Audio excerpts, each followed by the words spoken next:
నమస్తే, welcome to our channel. నేను విశాల్ని. YCP హయాంలో విద్యుత్ ఛార్జీలు పెంచి బాదురే పెంచుతూ వచ్చారు. వాళ్ళే ఇప్పుడు ధర్నాకు కూడా దిగారు. అంటే కూటమి ప్రభుత్వం పెంచుతుందని చెప్పి వాళ్ళు ధర్నా దిగటం ఇది ఎంతవరకు కరెక్ట్? అయితే వాళ్ళలోనే వల్లభనేని వంశీ, కొడాలి నాని వీళ్ళు ధర్నాకైతే రాలేదు.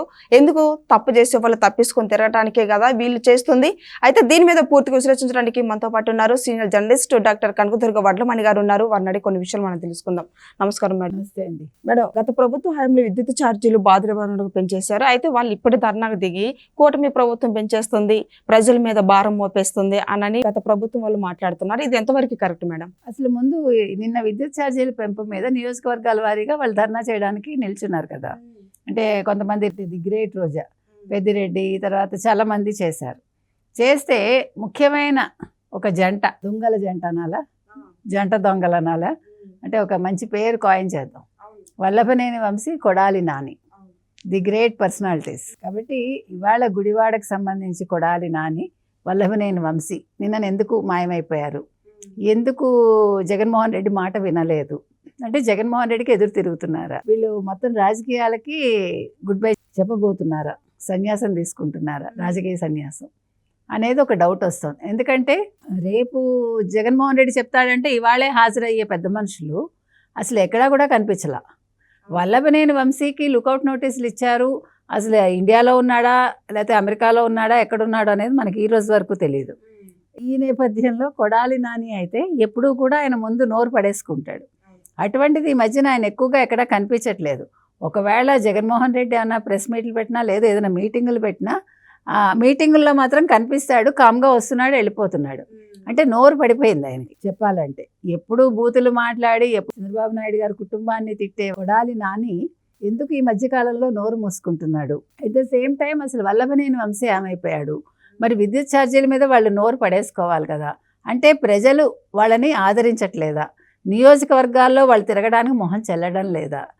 ఎందుకంటే ఆల్రెడీ వాళ్ళిద్దరిని ఓడించారు. ఇంకేముంది అనుకున్న వాళ్ళకి ఓటమైతే ఎదురైంది. మరి అటువంటి వాళ్ళు ఎందుకు రాలేదు?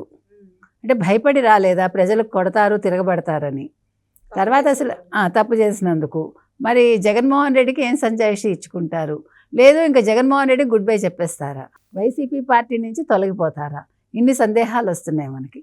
అసలు గత ప్రభుత్వ హయాంలో విద్యుత్ ఛార్జీలు పెంచి 9 సార్లు పెంచి 10వ పెంచుదాం అనుకుని ఎలక్షన్స్ వస్తున్నాయని ఆపించేసి జగన్మోహన్ రెడ్డి ప్రజల మీద 2019 నుంచి 21 వరకు 3068 కోట్ల భారం వేసి మిగతాది 5000 నుంచి 9000 కోట్ల పైబడి వాళ్ళ మీద భారం మోపాల్సింది మళ్ళీ మేమేం వస్తాము 30 ఏళ్ళు ఉంటాం అనుకుని అది ఆపించేశాడు చెప్పాలంటే. లేకపోతే ఆయన పెంచేసి ఉండేవాడు. రాను అని తెలిస్తే ఆ 9000 కోట్లు ఆయనే జేబులో వేసుకునేవాడు. అయితే అక్కడ ఆయన అంచనా తప్పిందనమాట. సో ఇవాళ ఇది ఆయన చేసుకున్న ఒప్పందాల ప్రకారం ఈ విద్యుత్ ఛార్జీలు పెంచి తీరాలి కాబట్టి పెంచాల్సి వచ్చింది. అంటే దీంట్లో ఏ రకంగానూ తెలుగుదేశం కూటమికి సంబంధం లేదు. అంటే ఒప్పందాల విషయంలో ఇప్పుడు పెంచాక ఇంకా నెక్స్ట్ ఇయర్ నుంచి మేము పెంచమని చంద్రబాబు నాయుడు గారు హామీ ఇవ్వటం అయితే జరిగింది. విద్యుత్ ఛార్జీలు ఎట్టి పరిస్థితులను పెంచబోమని. ఎందుకంటే 2014 నుంచి 19 వరకు తెలుగుదేశం ఉన్నప్పుడు ఎప్పుడు కూడా విద్యుత్ ఛార్జీలు పెంచలేదు. వాళ్ళు మిగులు బడ్జెట్నే ఇచ్చారు కూడా 2019లో. అటువంటి దాన్ని జగన్మోహన్ రెడ్డి ఈ రకంగా చేసి అంటే వాళ్ళు అదానితో చేసుకున్న ఒప్పందాలు కావచ్చు, 1750 కోట్లు తినేయడం కావచ్చు, ప్రజల మీద భారం మోపడం కావచ్చు, ఇవన్నీ కూడా మనం చూస్తూ వస్తున్నాం. సో దీని మీద మేము ఏం మాట్లాడతాము? ఆల్రెడీ తప్పు వైసీపీదే, తప్పు జగన్మోహన్ రెడ్డిదే. మేము బయటకు వచ్చి మాట్లాడితే జనాలు మమ్మల్ని రాణిస్తారా, కొడతారు కదా అనే భయంతో వాళ్ళు దాముకున్నారా? అసలు ఈ మధ్యన కొడాలి నాని కూడా ఎక్కువ హైదరాబాద్లో ఉంటున్నారని వింటున్నాం.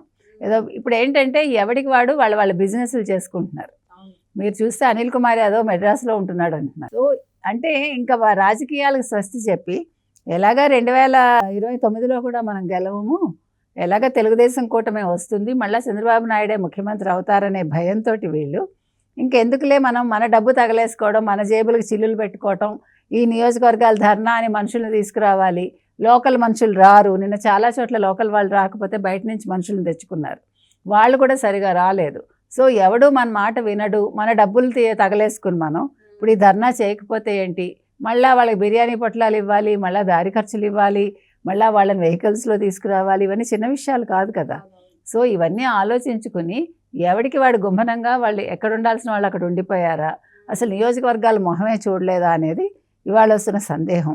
ఏది ఏమైనా ఈ ఎన్నికలు అనేవి వైసీపీ నాయకుల్లో ఒక ఆలోచన అయితే రేకెత్తించాయి. అంటే రాజకీయంగా ఇంకా మనకి భవిష్యత్తు లేదు అనేది వాళ్ళకి తేటతెల్లమైంది. అందుకనే ఎవడికి వాడు ఇప్పుడు ఈ జగన్మోహన్ రెడ్డి ధర్నాలు చేయమంటాడు, డబ్బులైతే ఇవ్వడు, మనిషి ముందుకు రాడు, మనమెందుకు అనవసరంగా హైరాణ పడాలి, మనమెందుకు దెబ్బలు తినాలి ప్రజల చేత అని ఎవడికి వాడు నిమ్మకు నీరెత్తినట్లు ఉంటున్నారు. మాజీ మంత్రి రోజా మనం మాట్లాడింది మేడం, మేము అధికారంలోకి వస్తే మీ వడ్డీతో సహా మేము చెల్లిస్తాము, మా మీద అనేక రకాలుగా కేసులు పెడుతున్నారు అని మాట్లాడింది. అంటే వీళ్ళు ఎవరికి వడ్డీలు చెల్లిస్తారు?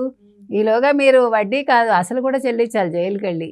ముందు మీరు చెల్లించాక అప్పుడు అసలు నెక్స్ట్ మీరు వస్తారా రారా అనేది అప్పుడు ఆలోచిద్దాం. మీరు ఇంకా అలా పగటి కళలకు అంటూ జైల్లో మీ జీవితాన్ని శేష జీవితాన్ని గడపండి అని చెప్తాను. Thank you madam.